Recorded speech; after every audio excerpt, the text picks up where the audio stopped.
AITA for not letting my friends use my backyard for their wedding because they do not want me to bring a plus one. I, 30M, recently bought my grandparents' house. It's not just a house to me. It's home in the deepest sense of the word. My grandparents lived there for decades, and it's where I spent my best childhood memories. It was the hangout spot for me and my friends growing up. Late nights by the lake, summer bonfires, sneaking beers when we were teenagers, sleepovers in the gazebo. It was the place where life happened. One of my closest friends, Dave, 31M, was practically raised at that house too.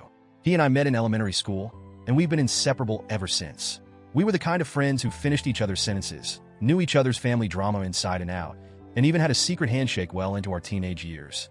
Dave has been with Kim, 29F, for almost a decade. They're that couple that always seemed meant to be, the kind where people just knew they'd get married eventually. When I told them I was buying the house, they were ecstatic. Not just because they knew how much it meant to me, but because they asked if they could have their wedding there. Now, this house is gorgeous. It has a huge backyard, a lake, and a stunning gazebo that my grandfather built himself. When Dave and Kim asked if they could have their wedding ceremony at the gazebo, I immediately said yes. I was honored. It felt like a full-circle moment. Two of my closest friends getting married at the place where we grew up together. I didn't hesitate for a second. At the time, I was in a relationship with my girlfriend, Leslie, 30F.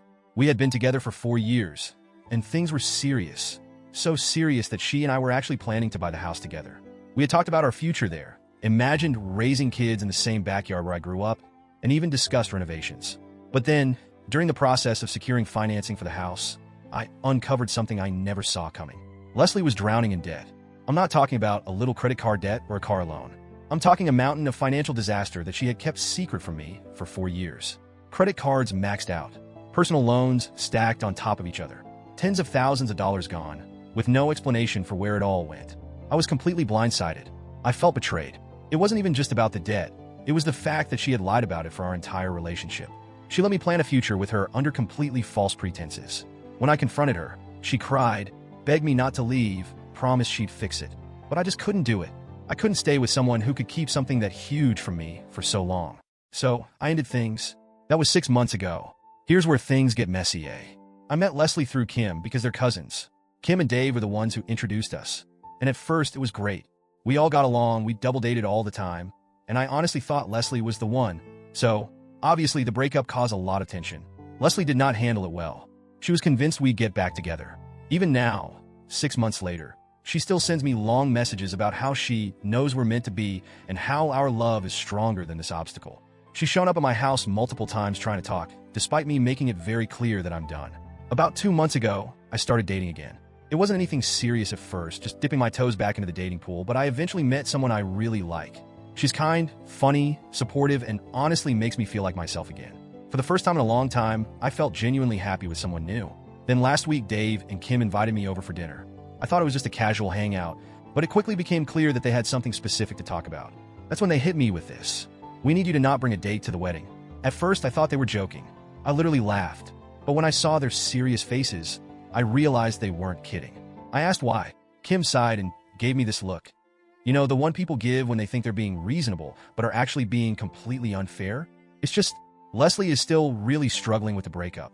It would be really hard for her to see you with someone else, especially at the wedding.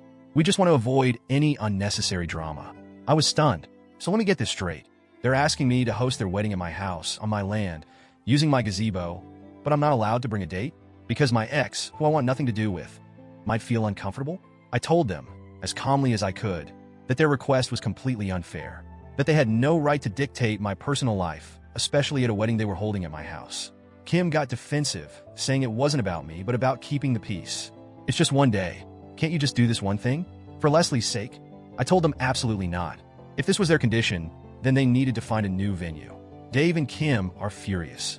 The wedding is in April, which means they now have less than 3 months to find a new venue.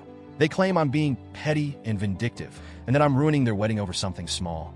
Kim even accused me of doing this just to get back at Leslie, which is insane. I just don't think it's fair to ask me to put my own happiness on hold for my ex's feelings, especially at my own house. Mutual friends are split. Some think I'm being completely reasonable. It's my house. I should get to have my own rules.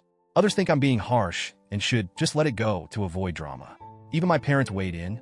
My mom thinks I should let it slide for the sake of friendship, but my dad literally laughed and said, "Hell no." So, Reddit, AIDA?